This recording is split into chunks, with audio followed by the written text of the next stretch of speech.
할렐루야. 여호와께 감사하라. 그는 선하시며 그 인자하심이 영원하미로다. 아멘. 찬송가 8장 하나님께 찬양드립니다.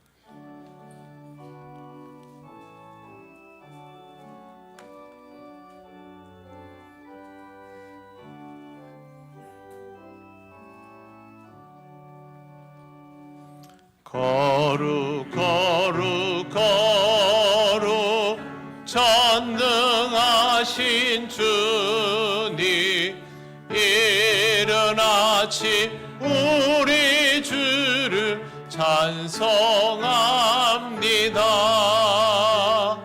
거룩 거룩 거룩 자비하신 주님, 성삼위일체 우리 주로다. 거룩 거룩 거룩 주의 보좌 앞에 모든 성도 면류관을 벗어드리네. 천군 천사 모두 주께 굴복하니 영원히 위에 계신 주로다. 거룩 거룩 거룩 주의 빛난 영광, 모든 죄인 눈 어두워 볼 수 없도다. 거룩하신 이가 주님밖에 없네. 온전히 전능하신 주로다. 거룩 거룩 거룩 전능하신 주님, 천지 만물 모두 주를 찬송합니다. 거룩 거룩 거룩 전능하신 주님, 성삼위일체 우리 주로다.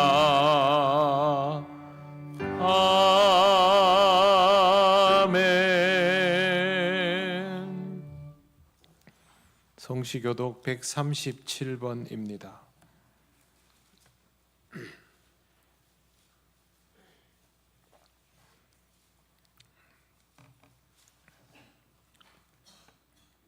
예수께서 세례를 받으시고 곧 물에서 올라오실새 하늘이 열리고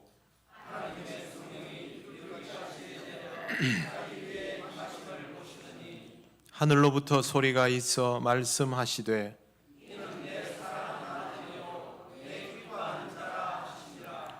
그러므로 너희는 가서 모든 민족을 제자로 삼아 아버지와 아들과 성령의 이름으로 세례를 베풀고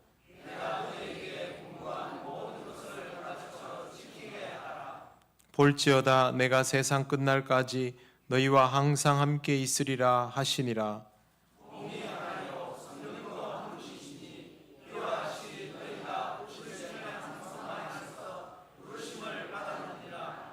주도 한 분이시요 믿음도 하나요 세례도 하나요 하나님도 한 분이시니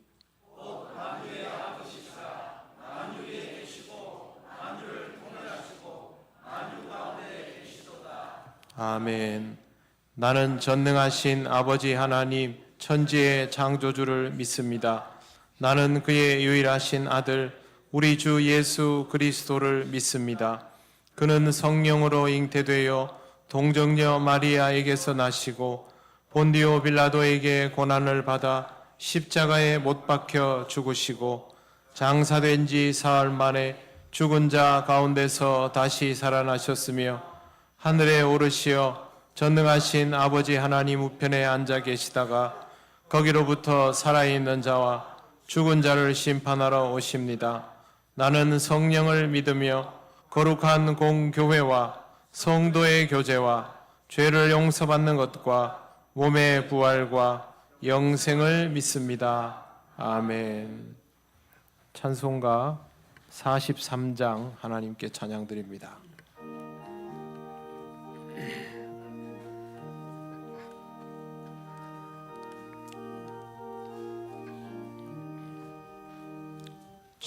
즐겁게 안식할 날 반갑고 좋은 날 내 마음을 편케 하니 즐겁고 기쁜 날 이 날에 천하 만민 다 보좌 앞에서 참되신 삼위일체 다 찬송 부르네. 이 날에 하늘에서 새 양식 내리네.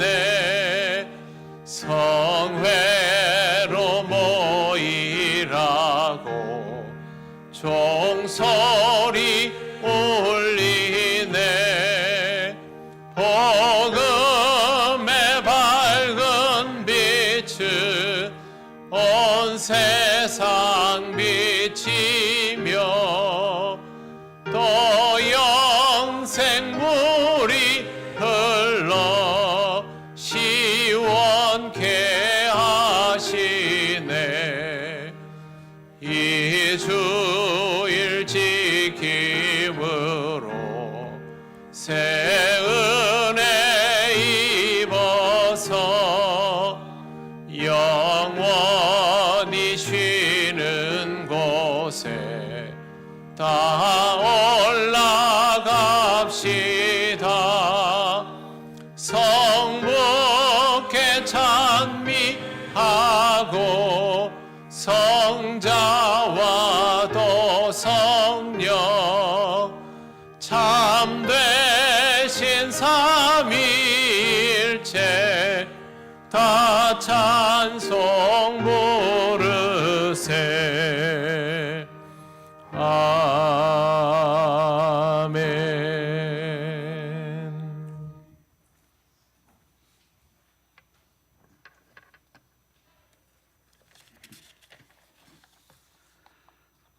사랑과 은혜가 풍성하신 하나님 아버지, 우리의 매일의 삶에 은혜와 기적으로 채워주시고 주님 안에서 참된 안식과 평안을 누리는 복된 주일로 인도하여 주시니 감사합니다. 한 주를 시작하는 첫 시간, 영원토록 찬양받기에 합당하신 하나님께 모든 영광과 존귀를 올려드립니다. 이곳에 성령 하나님 임재하여 주셔서 예배를 받아주시고 예배의 감격과 단식이 공존하는 참된 예배로 인도하여 주옵소서. 오늘은 삼위일체 주일로 지킵니다.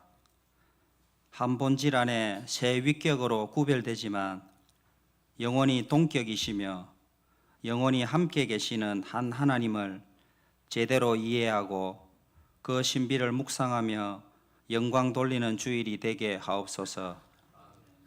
아버지 하나님, 한 주간을 돌아보며 우리의 행동이나 말로 상대를 실족하게 하지는 않았는지 돌아보게 하시고 실수로 또는 의도적으로 실족해 한 일이 있다면 진심으로 회개하고 용서를 구하는 시간이 되기를 원합니다.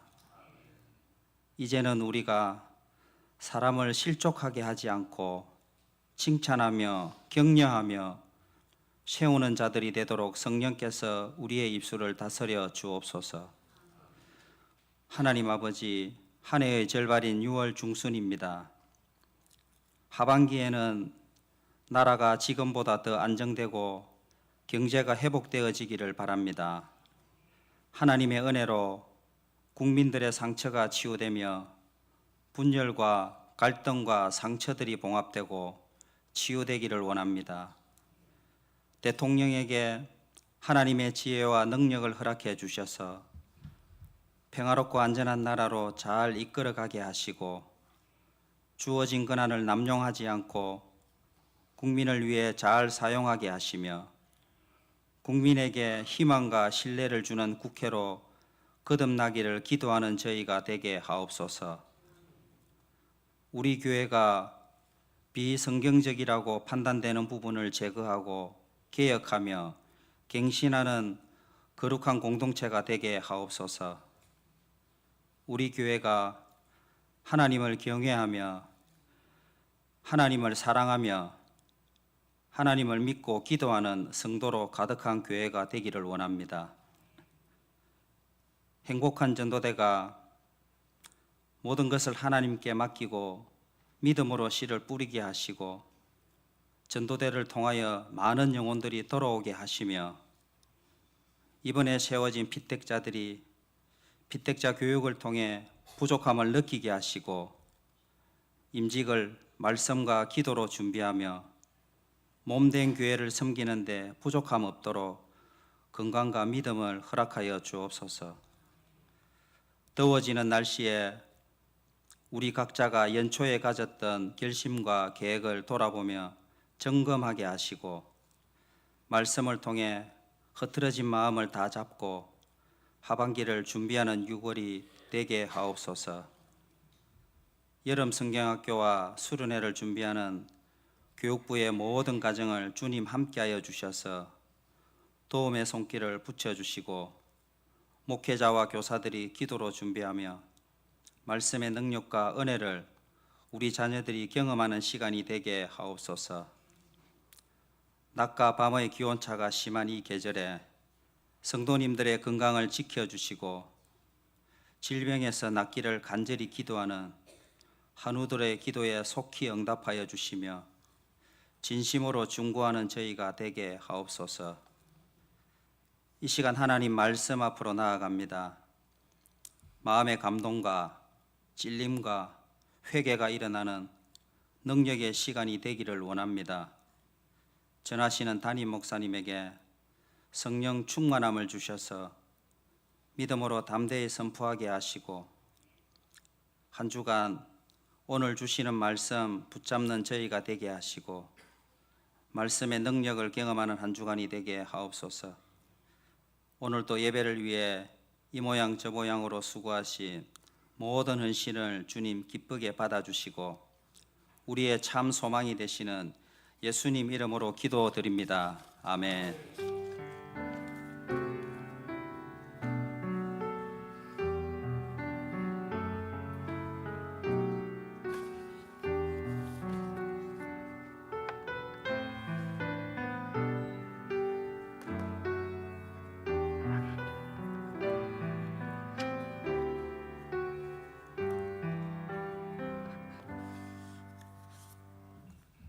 하나님 말씀 요한복음 14장 12절에서 17절입니다. 신약 성경 172쪽입니다.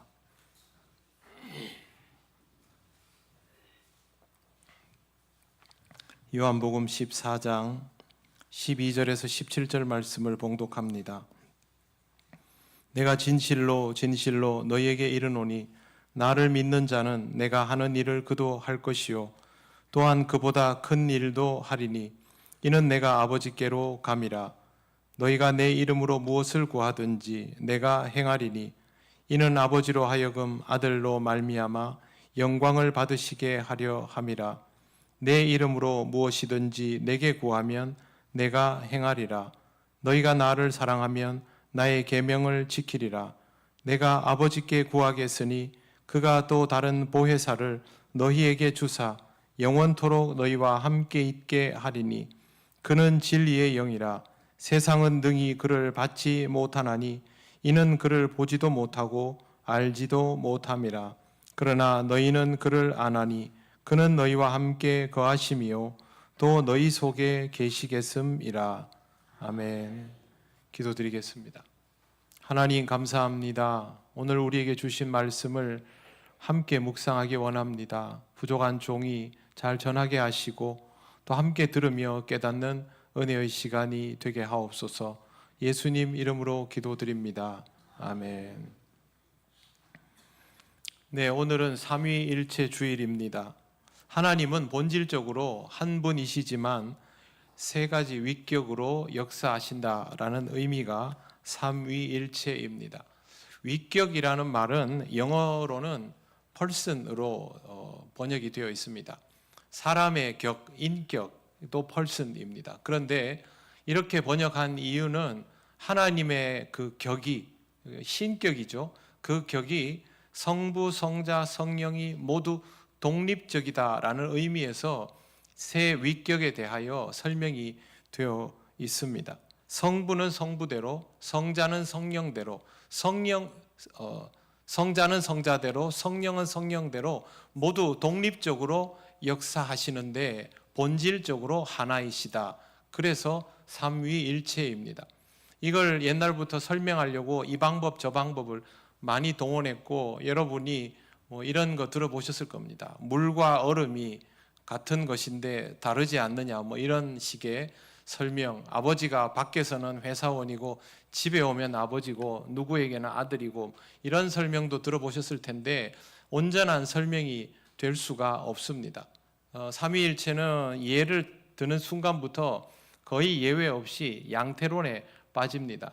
이해를 돕기 위해서 양태론적 설명을 할 수밖에 없는데, 양태론이라는 것은요, 형태가 세 가지라는 뜻입니다. 그런데 형태가 다양하다는 뜻인데 실제로 형태가 다양한 것뿐만이 아니라 인격이 따로따로입니다. 완전 독립입니다. 완전 독립이면서 완전 하나인 것이 세상에 존재하지를 않지요. 그래서 뭘 갖다 대도 적절한 비유가 되지 않는다는 것을 먼저 말씀을 드립니다. 삼위의 독립성조차도 우리가 다 간파할 수 없는 상태죠. 우리는 그럴 수준이 아닙니다. 그리고 하나님이 동일 본질이라는 것도 다 이해를 못합니다. 저도 지금 다른 비유를 쓰고 싶은 충동을 일부 때도 느꼈지만 제가 삼가하고 여러분에게 지금도 말하고 싶지만 안 합니다. 왜 그러냐 하면 설명을 하는 순간 여러분들은 제가 지금부터 설명하는 거는 머리에서 싹 지우고 그것만 기억하실 겁니다. 그래서 양해를 구하고 말씀을 드립니다. 우리가 접하는 것은 삼위일체의 단면들입니다. 그래서 현상에 대하여 하나님께서 성부, 성자, 성령으로 독립적으로 존재하신다라는 것을 받아들이고, 또 그것이 본질적으로 우리에게 다르지 않다라는 것도 함께 받아들여야 합니다. 오늘 우리가 읽은 말씀은 성령님의 오심에 대하여 예수님께서 어느 순간부터 제자들에게 설명하여 주시는 내용입니다. 성부 하나님에 의하여 아들 예수 그리스도가 이 땅에 보내어지셨고, 이 땅에 보내어진 하나님의 아들은 사람의 육신을 가진 채로 이 땅을 살아가십니다. 그런데 성부 하나님께서 이 땅에 오신 성자 하나님에 대하여 확실하게 어떤 존재라는 것을 알려주셨습니다. 교동문에도 나와 있고 마태복음 3장 17절에도 나와 있는 내용, 하늘로부터 소리가 있어 말씀하시되 이는 내 사랑하는 아들이요 내 기뻐하는 자라. 이게 성부 하나님의 말씀입니다. 모습은 보이지 않았지요. 성부 하나님 그리고 성자 하나님이 이 땅에 오셨는데, 중요한 것은 성자 하나님의 이 땅의 사역에 대한 안전조치, 보호조치를 성부 하나님이 개입하셔서 이 땅에서 하신 것이 전혀 없다는 겁니다. 어떤 보호도 없이 성자 하나님은 이 땅에서 육신을 가진 채로 완전히 독립적으로 사역하셨습니다. 사역의 시작도, 고민도, 기도도, 이적도, 가르침도, 십자가를 향하여 나아가시는 것도, 십자가에 매달리시고 죽으시는 것도 완전히 독립적인 성자 하나님의 사역이었습니다. 오죽하면 예수님께서 엘리 엘리 라마 사박다니라고 하셨겠습니까? 이 땅의 육신으로는 그렇게 버림받았다고 받아들일 수밖에 없는 완전히 독립되어 있는 상태로 이 땅에서의 모든 사역이 이루어졌다는 단면이 이 고백에 있는 것입니다. 그럼에도 불구하고 예수님은 스스로 이 과정을 감당해내시고 십자가를 통하여 죽으시고 부활하심으로 구원의 문을 여셨습니다. 혼자 감당하셨죠. 성령님의 역사도 완전히 독립적인 영역입니다. 성령님을 부차적인 존재처럼 그렇게 이해하는 경우가 있습니다. 무슨 에너지처럼, 감동인 것처럼, 기운인 것처럼 아닙니다. 성령님은 독립적인 인격체이십니다. 로마서 8장에 보면 오직 성령이 말할 수 없는 탄식으로 우리를 위하여 친히 간구하시느니라 라고 되어 있습니다. 성자 하나님의 사역은 독립되어 있습니다. 우리가 그 하나님께로 나아가는 방법은 기도인데 우리가 그렇지 못한 상태입니다. 거기에 대하여 성자 하나님이 통로를 열어주마라고 하신 것이 아니라 성령께서 독립적으로 우리를 위하여 친히 간구해 주시는 것입니다.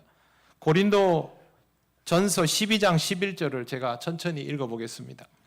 이 모든 것은 한 성령이 행하사 그의 뜻대로 각 사람에게 나누어 주시는 것이라. 은사에 관한 말씀입니다. 그의 뜻대로. 성령의 독립적인 사역이 여기에도 고스란히 기록되어 있습니다. 우리가 잘 아는 것처럼 성부 하나님은 처음부터 독립적입니다. 성부, 성자, 성령 하나님께서 모두 독립적인 개체로 사역하시는데 본질적으로 하나라는 뜻입니다. 제가 우선 삼위일체에 대해서 이 정도만 설명을 드렸습니다. 이 이해를 가지고 오늘 말씀을 보는 것이 좋습니다. 예수님께서 성령님에 대한 가르침을 시작하시기 때문입니다. 지난 시간에 우리가 본 것처럼 성령의 충만함은 성령 임재하여 주시옵소서라고 한다고 이루어지는 사건이 아니었습니다. 성령의 충만함을 위하여 준비된 하나된 영적 공동체, 온전한 기도 공동체를 이루고 있을 때에 성령의 충만함을 허락하여 주셨습니다. 어떤 때에 성령께서 역사하시느냐? 그건 하나님의 고유 권한입니다. 우리가 마음대로 소유해낼 수 있는 것들이 전혀 아닙니다. 성령님에 대한 예수님의 가르침도 제자들에게 처음부터 주어진 것이 아니라 제자의 훈련을 시키고 어느 단계까지 도달한 다음에 비로소 성령님에 관하여 이야기하셨습니다. 12절 말씀을 보십시오. 내가 진실로 진실로 너희에게 이르노니 나를 믿는 자는 내가 하는 일을 그도 할 것이요 또한 그보다 큰 일도 하리니 이는 내가 아버지께로 감이라. 제자들이 예수님께서 하시는 일을 할 수 있게 된 단계까지 도달한다라고 이제 이 설명을 해주시는 것은 제자들이 지금 성장하여서 그 지점에 다다르고 있다는 뜻입니다. 제일 기본적인 것은 나를 믿는 자이죠. 주를 믿는 자로 살아서 주님의 말씀을 듣고 그 지점까지 도달해 나아가는 제자들을 보면서 이제는 때가 되었구나라고 생각하시고 예수께서 성령님에 대하여 이야기하시려는 것입니다. 예수님은 제자들을 왜 훈련시키셨을까요? 그들 스스로 주께서 요구하시는 역할을 자발적으로 감당할 수 있도록 하기 위해서입니다. 예수님이 이렇게 하시는 이유는 이제 예수님께서 하나님 아버지께로 가실 것이기 때문입니다. 예수님께서 하나님께로 가시면 제자들과는 이별입니다. 함께 있을 때는 직접 얘기하면 되지만 떨어지면 안 되지요. 여러분 마주보고 있으면 어떻게 대화하십니까? 그냥 대화 주고받으면 되지 않습니까? 멀리 떨어져 있으면 어떻게 하십니까? 전화하시죠. 그리스도인은 주님과 대면할 수 있다면 당연히 직접 얘기하겠지요. 주님과의 대면을 물리적으로 할 수 없다면 우리는 어떻게 합니까? 기도할 수밖에 없습니다. 제자들은 그렇게 기도할 수 있는 사람들이 되어 있는 것이죠. 13절 말씀 보십시오. 같이 읽겠습니다. 너희가 내 이름으로 무엇을 구하든지 내가 행하리니 이는 아버지로 하여금 아들로 말미암아 영광을 받으시게 하려 함이라. 아멘. 분명히 기도에 응답해 주시겠다는 말씀입니다. 그런데 내 이름으로 무엇을 구하든지 내가 행하리니 라는 것을 보면서 정말 뭐든지 구하면 되겠구나 라고 생각하기 쉽지만 여기에는 응답하시는 이유가 분명하게 나와 있습니다. 아버지로 하여금 아들로 말미암아 영광을 받으시게 하려고 응답하시는 것입니다. 그렇다면 기도가 아들로 말미암아 하나님이 영광 받으시게 되는 일에 부응하는 내용이어야 한다는 뜻입니다. 쉽게 말씀드려서 아버지의 뜻대로 구해야 한다는 거죠. 그러면 무엇이든 들어주시는 겁니다. 성경을 잘 보셔야 됩니다. 무엇이든 들어주신다에 꽂혀버리면 안 됩니다. 분명히 여기는 주님의 이름으로 구하는 것이 아들로 말미암아 영광 받게 하려고 하는 것이 되어야 조건이 갖추어진다는 것이죠. 즉 하나님 나라에 합당한 기도여야 한다는 것입니다. 그래서 내 이름으로 라고 되어 있습니다. 감히 우리는 주님께 합당하지 않은 것은 구할 수 없는 상태까지 가야 한다는 것이죠. 제자는 그 단계까지 가는 것인데 이 기도가 쉽지가 않습니다. 우리가 원하는 것을 구하는 수준으로는 이 기도를 드릴 수가 없고 우리가 원하는 것이 이미 주님께 합당한 수준이 돼야 기도를 드릴 수 있다는 거죠. 그러려면 신앙이 상당히 성숙해야 합니다. 예수님은 이제 제자들이 이 말을 알아들을 단계가 됐다고 보고 이렇게 가르쳐 주시는 것입니다. 성령의 충만함을 위해서는 이 단계까지 가야 됩니다. 내가 자연스럽게 구하는 것들이 하나님께 합당한 것을 구하는 정도가 돼야 된다는 거죠. 그게 아니라 내가 원하는 것을 구하는 수준에 있으면 이게 성립이 안 됩니다. 여러분, 칼을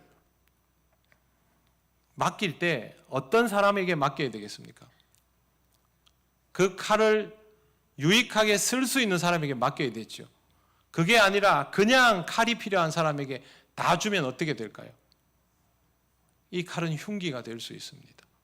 하나님은 공의로우시고 사랑이 많으신데 하나님의 공의와 사랑에 위배되는 자에게 권능을 주시는 것이 합당하겠습니까? 안 되지요. 그래서 하나님은 우리가 구하는 것을 다 들어주실 수가 없는 겁니다. 우리가 구하는 것들 자체가 이미 주님께 맞추어져서 주님이 원하시는 것들을 구할 수 있는 단계가 돼야 뭐든 다 들어주실 수 있는 거죠. 그걸 우리 자신을 위해서 쓰지 않을 것이기 때문입니다. 내가 원하는 것이 주님께 합당한 것이 되는 단계는 여러분 찬양에서 많이 불러보셨던 나 주님의 기쁨 되기 원하네, 이 정도 수준입니다. 이렇게 되면 주님은 확실하게 응답하여 주십니다. 내가 아직 나의 필요만을 구하는 수준이라면 아직은 그 이상의 지경을 넓혀볼 수가 없다. 아무리 들어도 나는 내 필요한 것이 우선이다 싶으면 성령 하나님은 들어주고 싶어도 들어주실 수 없습니다. 그걸 꼭 기억하셔야 합니다. 주님의 응답은 14절을 보면 확신할 수 있습니다. 내 이름으로 무엇이든지 내게 구하면 내가 행하리라.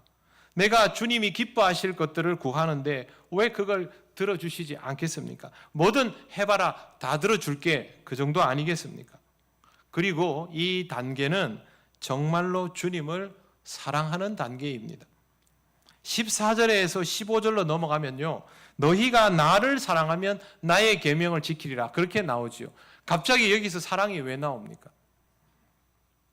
주님의 이름으로 무엇이든지 구할 수 있는 사람, 구하는 내용이 이미 주님이 기뻐하실 만한 것들로 가득 채워져 있는 사람은 주님을 사랑하기 때문에 그렇게 하는 겁니다. 그리고 주님을 사랑하는 자에게는 의무라는 것이 중요하지 않습니다. 여러분, 사랑하는 가족들을 위해서 살아가는 것이 여러분에게 있어서 의무입니까? 자식들 위해서 직장에서 열심히 일하고 온갖 눈치 보면서 굴욕당하면서도 그거 안 때려치우고 일할 때 하기 싫은데 하는 일이죠. 의무입니까? 아니죠. 사랑하는 마음 때문에 하는 거 아닙니까? 신앙생활도 똑같습니다. 내가 주님이 기뻐하는 일들을 함께 기뻐할 수 있는, 그게 내 기쁨이 될 수 있는 수준이 되면 신앙생활은 의무가 아닙니다. 그러니까 제가 여러분에게 이미 하나님 앞에 예배하는 기쁨, 하나님 앞에 헌신하는 기쁨, 신앙생활의 묘미를 알고 있는 분들에게는 뭘 더 하라고 말할 필요가 없습니다. 왜? 본인들이 다 알지 않습니까? 그분들은 알아서 다 합니다. 그런데 그게 안 되는 분들에게는 아무리 얘기해도 어떻게 받아들이냐면 부담스럽게 받아들입니다. 의무를 해야 된다고 생각하는 거죠. 그건 아직 주님을 잘 모르는 겁니다. 주님과의 교감이 아직은 안 되는 거죠. 주께서 뭘 원하시는지를 잘 모르고, 알아도 그런 관심 없고, 내가 필요로 한 것부터 들어주시면 내 상태가 좀 좋아지면 그 다음에 할 수 있습니다. 이런 사람인 것이죠. 예수님 말씀 보십시오. 너희가 나를 사랑하면 나의 계명을 지켜라가 아닙니다. 지키리라. 그렇게 될 것이다 입니다. 예수님은 제자들이 자기 자신을 위하는 것이 아니라 하나님 나라를 위하여 간구할 수 있는 단계를 진정으로 주님을 사랑하는 단계라고 생각했고, 그때가 되면 계명도 알아서 다 지킬 것이고 그렇게 말씀하셨는데, 실제로 제자들은 나중에 그렇게 살아버립니다. 그렇게 주님처럼 살다가 주님처럼 순교하는 것이죠. 그런데 이 모든 것들이 제자들의 능력만으로 되는 일은 아닙니다. 그래서 예수께서 떠나기 전에 가장 중요한 준비를 하신다라고 제자들에게 알려주신 것이죠. 이제 16절을 보시겠습니다. 천천히 같이 읽겠습니다. 내가 아버지께 구하겠으니 그가 또 다른 보혜사를 너희에게 주사 영원토록 너희와 함께 있게 하리니. 아멘. 보혜사를 달라고 하나님께 직접 구하겠다는 주님의 말씀입니다. 예수님은 떠나시고 보혜사가 오십니다. 보혜사는 성령님입니다. 보혜사를 보내어 주시는 것은 제자들에게 꼭 필요한 존재이기 때문입니다. 한시적으로 필요한 것이 아니라 영원토록 필요한 존재입니다. 지금부터는 계속 함께여야 한다는 것이죠. 그래서 예수님께서 마지막에 영원토록 너희와 함께 있게 하리니 라고 하신 것입니다. 예수님은 제자들과 영원히 함께 하시지 않습니다. 육체를 가지고는 이게 불가능합니다. 그리고 제자들의 신앙적 성장에도 도움이 안 됩니다. 요한복음 16장 7절 있습니다. 제가 읽을 테니까 한번 눈으로 확인하십시오. 그러나 내가 너희에게 실상을 말하노니 내가 떠나가는 것이 너희에게 유익이라. 내가 떠나가지 아니하면 보혜사가 너희에게로 오시지 아니할 것이요 가면 내가 그를 너희에게로 보내리니. 아멘. 성자 하나님이 가시고 성령 하나님이 오셔야 제자들의 성장에 더 유익하다라는 것입니다. 성자 하나님은 같이 계시고 성령 하나님은 같이 계시며 내주하십니다. 그렇기 때문에 제자들에게 유익하다는 것인데요. 이건 나중에 한 번 더 설명을 드리겠습니다. 중요한 건 여기서 임무교대가 이루어진다는 것이죠. 제자들의 입장에서는 부활하신 예수님 실체를 확인했기 때문에 지금부터 예수님과 함께하는 것이 당연히 좋다고 생각할 것입니다. 그러나 주님이시요 스승이기도 한 예수 그리스도의 생각은 전혀 다릅니다. 육체를 가지고 그들의 눈앞에서 제자를 이끄는 보이는 리더는 더 이상 필요하지 않았던 것입니다. 예수님께서 이렇게 하시는 이유가 있습니다. 오늘 말씀 17절을 보십시오. 이거 천천히 같이 읽겠습니다. 그는 진리의 영이라 세상은 능히 그를 받지 못하나니 이는 그를 보지도 못하고 알지도 못함이라. 그러나 너희는 그를 아나니 그는 너희와 함께 거하시며 또 너희 속에 계시겠음이라. 아멘. 예수께서 제자들에게 성령님을 처음 소개할 때 보혜사라고 하셨습니다. 보혜사는 헬라어로 파라클레토스입니다. 곁에 있도록 보냄을 받은 자, 이런 뜻입니다. 옛날에는 로마 시대는 변호사에게 이걸 썼습니다. 그런데 곁에 있도록 보냄을 받은 자, 성령님 맞지요? 근데 예수님께서 보혜사라고 표현하지 않고 진리의 영이라고 소개하십니다. 우리는 성령님에 대하여 진리의 영이라는 표현을 쓰는 것이 익숙하지 않습니다. 하지만 진리의 영은 성령님의 본질적 실체에 대한 제일 정확한 표현입니다.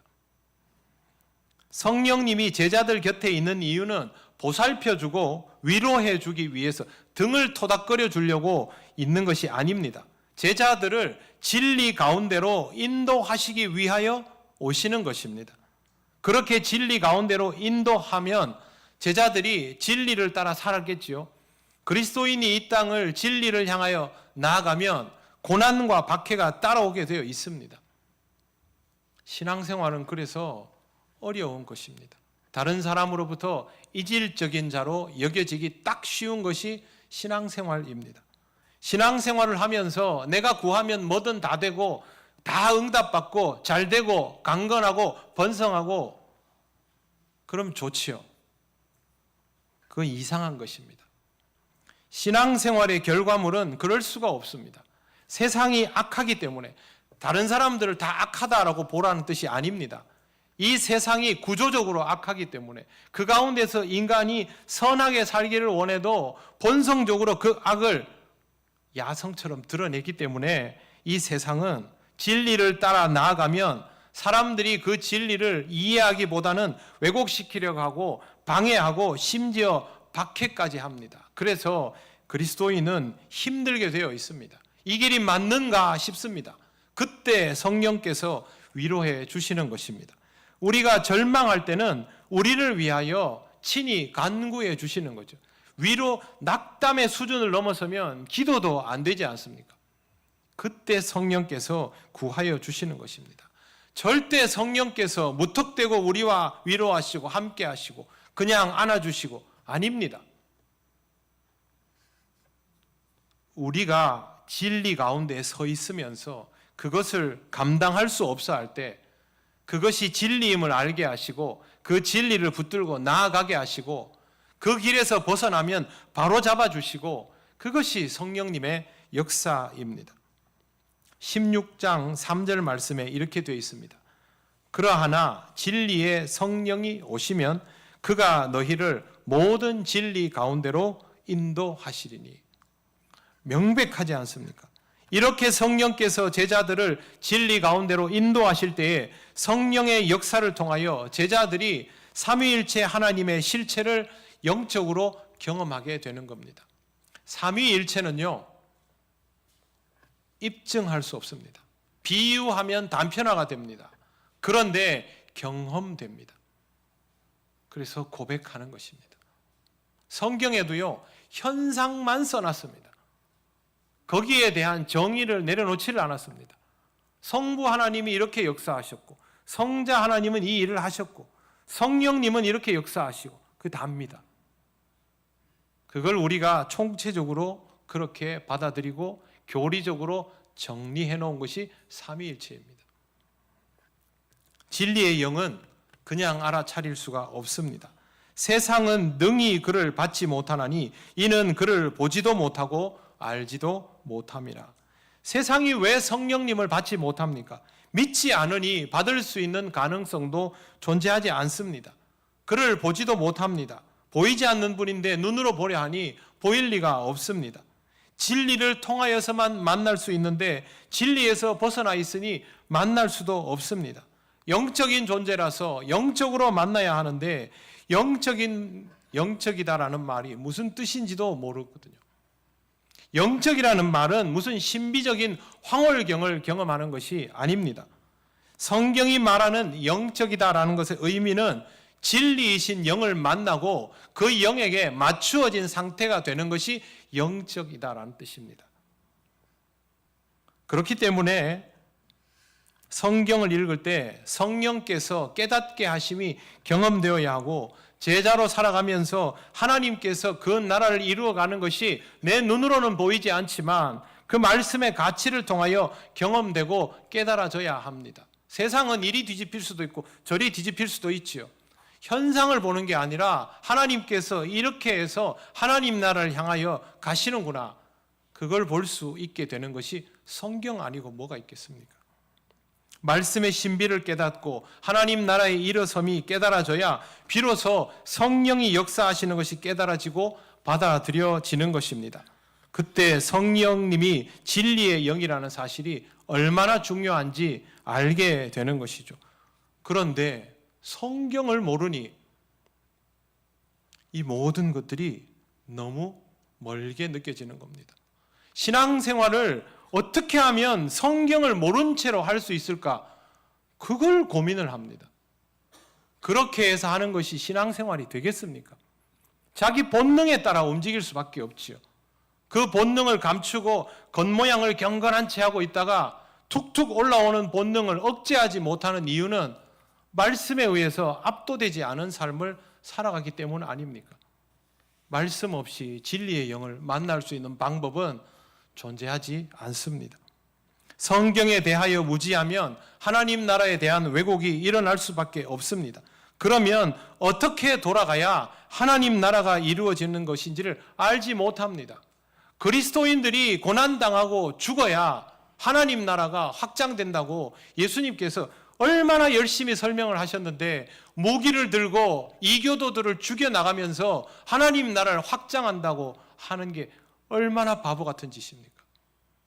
거꾸로 하는 겁니다. 교회가 커지는 것이 하나님 나라를 위한 것입니까? 진짜 그리스도인 한 사람이 더 늘어나는 것이 하나님 나라를 위한 것입니까? 후자이지요. 굉장히 간단한 답입니다. 교회의 살림이 늘어나는 것이 하나님 나라를 위한 것입니까? 진정 어린 헌금을 하는 자가 생겨나는 것이 하나님 나라를 위한 것입니까? 이것도 후자지요. 누구나 알 수 있는 쉬운 답입니다. 그런데 이 답을 인정하지 못하거나 이 둘이 다 비슷비슷하지 않느냐, 아니면 상황에 따라 다르게 해석해야 하지 않느냐, 그러면 안목을 가지지 못한 것이죠. 그런 판단을 내리는 사람은 영적인 것과 세속적인 것을 구별할 수 있는 안목이 없는 것입니다. 주님의 제자는 이것을 구별할 수 있는 사람들입니다.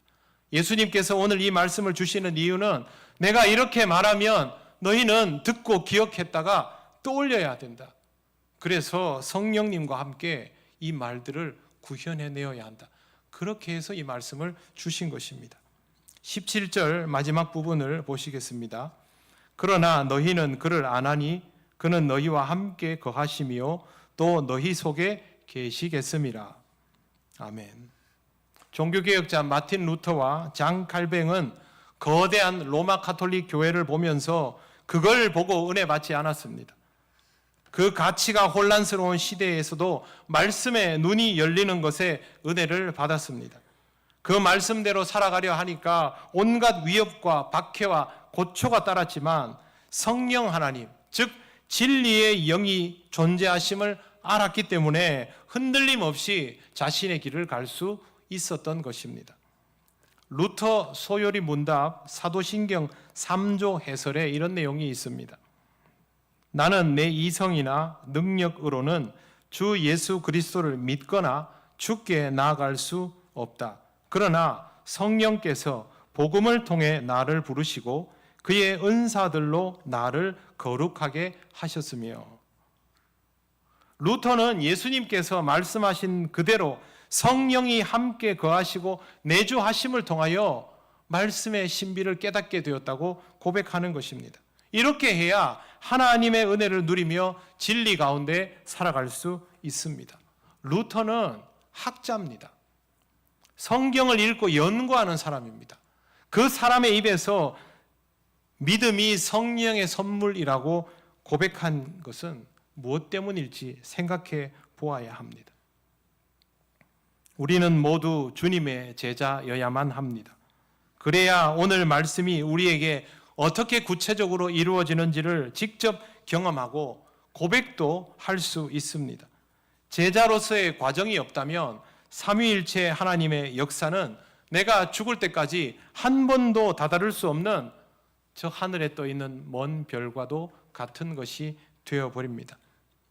빛나기는 하지만 나와는 아무 상관도 없는 그런 삼위일체 하나님을 내가 다른 사람들의 모양을 보고 그 믿음의 껍데기를 흉내내며 살아가는 것은 너무 어리석고 초라한 일 아닙니까? 나를 부르시고 제자 삼으신 주님의 말씀을 기억하며 정말 주님의 제자답게 훈련받으며 삼위일체 하나님의 역사를 보혜사 성령님을 통하여 충만히 경험할 때 하나님 나라도 나를 향해 열리고 내가 살아있는 이유도 선명해지는 것입니다. 이 성령님의 충만함을 체험하시기를 바랍니다. 성부 하나님의 섭리 속에서 성자 하나님을 통하여 구원받았음을 기쁘게 누리시며 성령 하나님의 인도하심을 따라 살아가시기 바랍니다. 그 길이 어떤 길이든지 보혜사 성령께서 함께 하셔서 우리를 그리스도인답게 진리를 향해 나아갈 수 있도록 인도해 주실 것입니다. 이 길을 믿음으로 감당하는 여러분 되시기를 바랍니다. 기도드리겠습니다. 하나님 감사합니다. 우리에게 역사하시는 하나님 아버지를 깨닫지 못하며 우리에게 이루어진 구원의 가치를 발견하지 못하며 지금도 우리와 함께 하시는 성령님의 인도하심을 따르지 못함을 부끄럽게 생각합니다. 하나님, 우리의 삶이 다시 한번 신앙으로 회복되게 하시고 진리의 영을 따라 우리가 가야 할 길에 서게 하여 주시옵소서. 예수님 이름으로 기도드립니다. 아멘. 찬송가 17장 찬양하시며 봉헌하시겠습니다.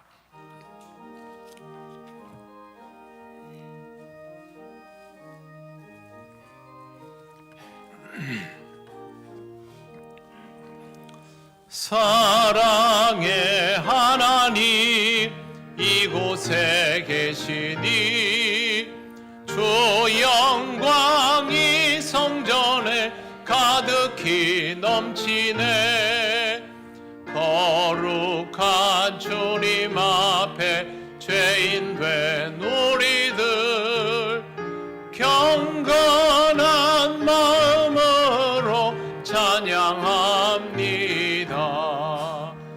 은혜의 예수님 우리 죄인하여 속죄의 큰 사랑을 이루어 주셔서 율법의 멍에에서 해방해 주시니 복음의 자유 누림 감사합니다.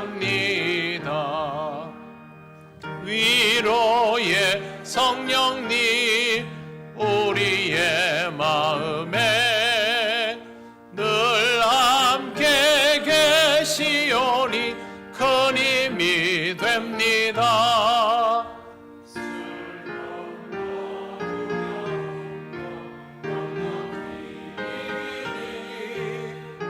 이 세상 끝날까지 함께 하소서.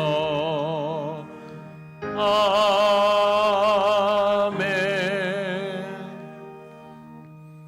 하나님 감사합니다. 오늘도 하나님 앞에 기쁨의 예물을 드립니다. 하나님, 이 예물이 하나님 나라와 영광을 위하여 쓰여지게 하옵소서. 다음 한 주간도 우리 성도들의 삶을 지켜주셔서 우리와 함께 하시고 우리를 진리 가운데로 이끄시는 성령님을 온전히 체험하며 주님께 영광을 돌리는 귀하고 복된 삶이 되게 하옵소서. 예수님 이름으로 기도드립니다. 아멘.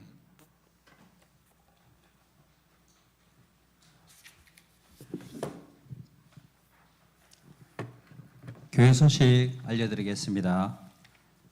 예배에 나오신 모든 분을 환영합니다. 처음 오신 분은 새가족부의 안내를 받으시기 바랍니다. 예배, 오늘은 삼위일체 주일입니다. 예수 그리스도의 은혜와 하나님 아버지의 사랑과 성령 하나님의 교제하심이 항상 함께 하시기를 소망하며 살아가시기 바랍니다.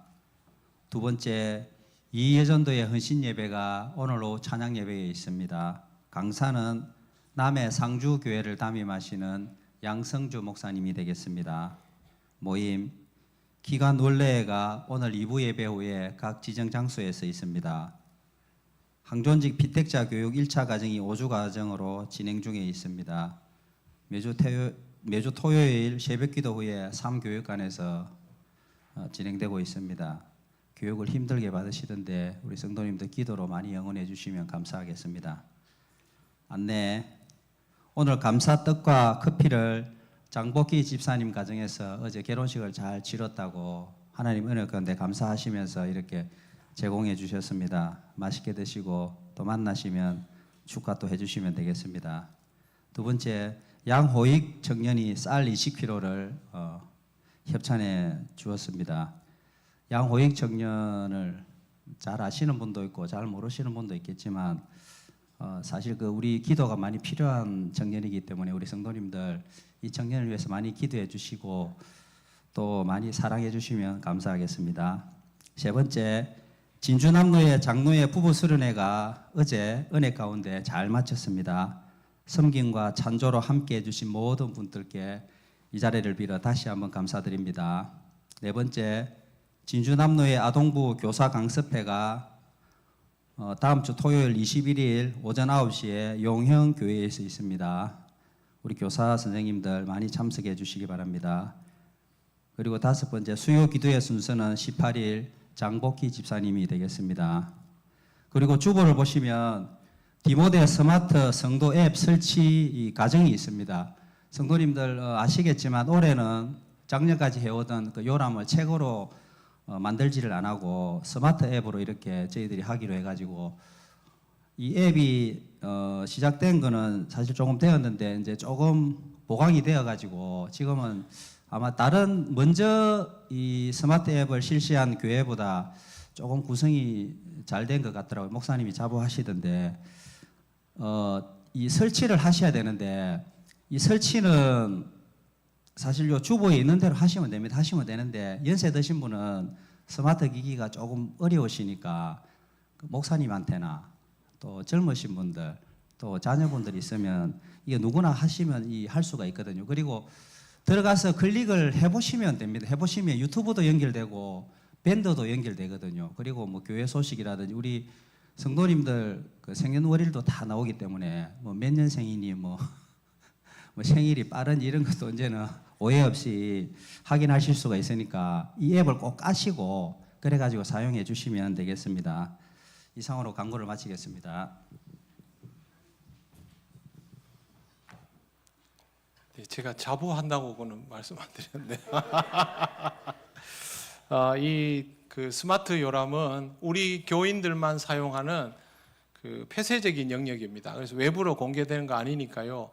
여러분 생년월일 나오는 거 이런 건 별로 염려하실 필요가 없고 우리 교인들끼리는 공유됩니다.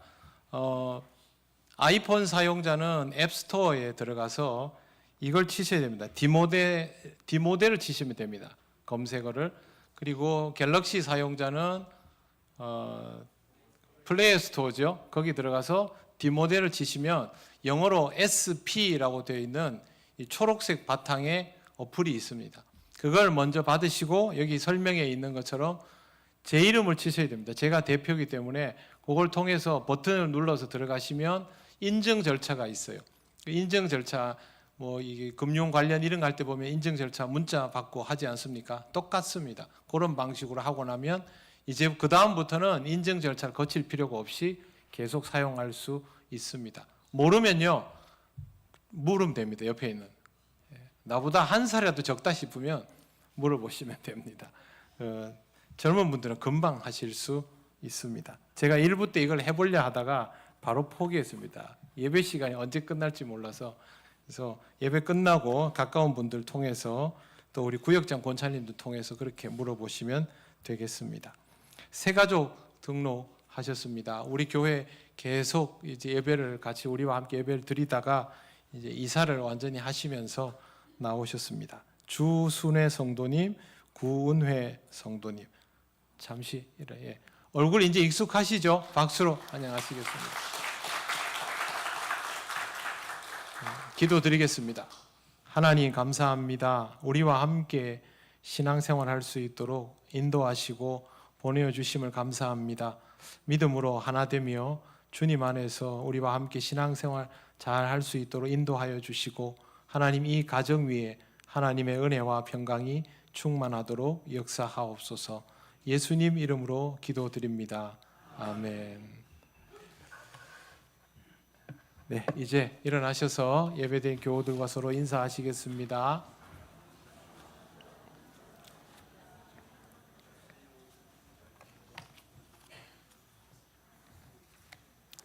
찬송가 635장 주기도문 찬양 드립니다.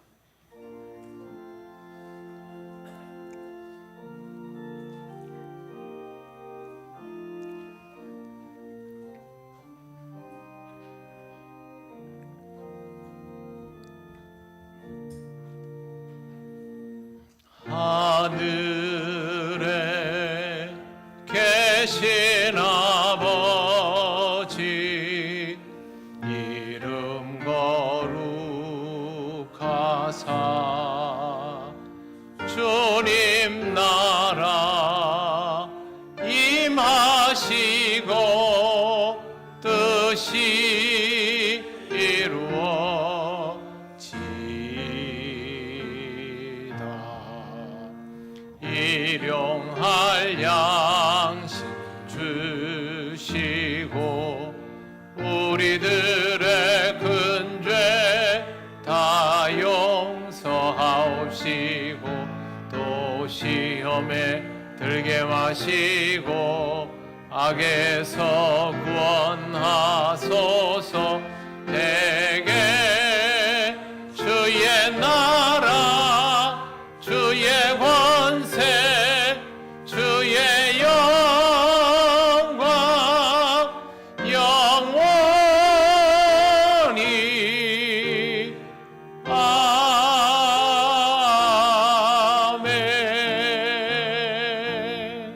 아멘. 우리 주 예수 그리스도의 크신 은혜와 하나님 아버지의 놀라우신 사랑과 성령님의 교통하시고 인도하여 주심이 삼위일체 하나님의 놀라운 역사 가운데 살아가며 진리의 영이신 성령님의 임재를 늘 경험하는 가운데 있는 우리 통영교회 모든 권속들 위해 영원토록 함께 하시기를 간절히 축원하옵나이다. 아멘.